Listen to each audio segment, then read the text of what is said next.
Aux États-Unis, Hillary Clinton officiellement désignée candidate du Parti démocrate à la présidentielle américaine du 8 novembre. Une soirée d'intronisation marquée notamment par l'intervention de son mari Bill Clinton, éventuel prochain First Gentleman. 8 ans après sa défaite contre Barack Obama, l'ex-chef de la diplomatie s'est targué d'être la première femme à briguer la Maison-Blanche. C'était sans compter sur notre site internet Terrienne, véritable vigie de l'actualité des femmes dans le monde. Bonsoir Léa Baron. Bonsoir. Vous êtes donc intéressée à ce que vient de déclarer Hillary Clinton? Eh bien non, c'est faux. Elle n'est pas la première candidate à briguer la Maison-Blanche. Mais qui est donc l'authentique première candidate?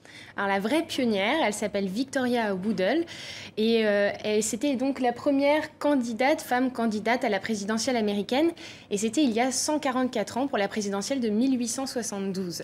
Elle avait été choisie par le parti Equal Rights Party qui avait été créé par un mouvement d'associations féministes qui luttait pour le droit des femmes à accéder au vote à cette époque-là. Et son colistier, à ce moment-là, était un homme, un ancien esclave, Frederick Douglass, qui, lui, était un militant contre l'esclavage abolitionniste.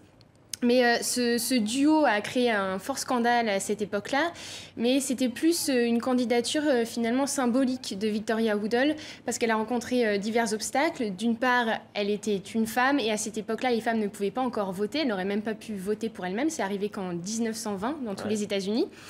D'autre part, son âge, elle avait que 34 ans et à l'époque, pareil, la Constitution impliquait que le président devait arriver en poste à 35 ans minimum.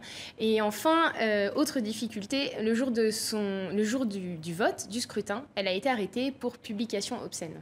C'était une femme plutôt fascinante, hein, Léa.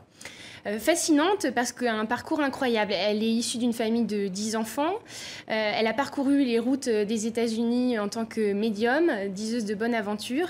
Avec sa sœur, elle est devenue la première femme agent de change à la Bourse de New York. Et toutes les deux, elles ont aussi créé un hebdomadaire pour diffuser leurs idées politiques. Et puis, c'était surtout une militante féministe qui a beaucoup lutté pour le droit de vote des femmes, d'une part, et aussi pour l'amour libre à une époque où on ne pouvait pas choisir son mari et les femmes étaient complètement assujetties aux hommes.